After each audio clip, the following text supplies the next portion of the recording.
பாரம்பரியமான தென்னாட்டு சமையலுங்க. இன்றைக்கி சப்ஜா விதை வச்சு நம்ம வந்து ஒரு நீர்மோர் பார்க்க போகிறோம்.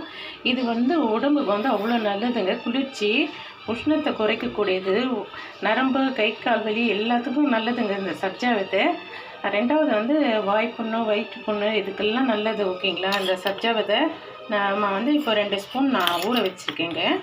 இதில் மோரில் வந்து சாப்பிட்லாம். ஓகேங்களா? உடனே வந்து நம்ம உஷ்ணத்தை குறைக்கக்கூடியதுங்க.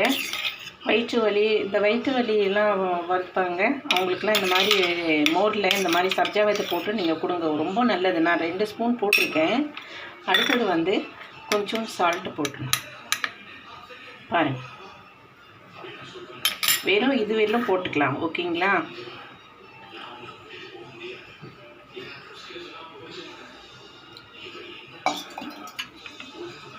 சப்ஜா விதை வந்து உடம்புக்கு அவ்வளோ நல்லதுங்க.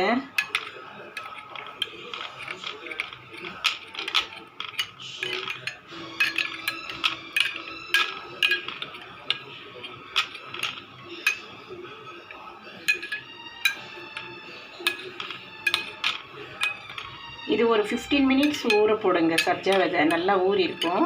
ஓகேங்களா?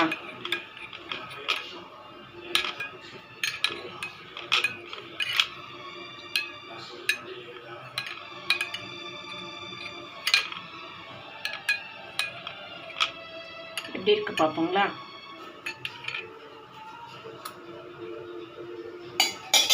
சூப்பராக இருக்குங்க. நீங்களே ட்ரை பண்ணுங்கள். சப்ஜா விதை போட்டு நேர்மோர் உடம்புக்கு அவ்வளோ குளிர்ச்சிங்க. பாருங்கள். ஓகேங்களா? பிடிச்சிருந்தால் லைக் பண்ணுங்கள், ஷேர் பண்ணுங்கள், கமெண்ட் பண்ணுங்கள். Okay, thank you. சூப்பருங்க.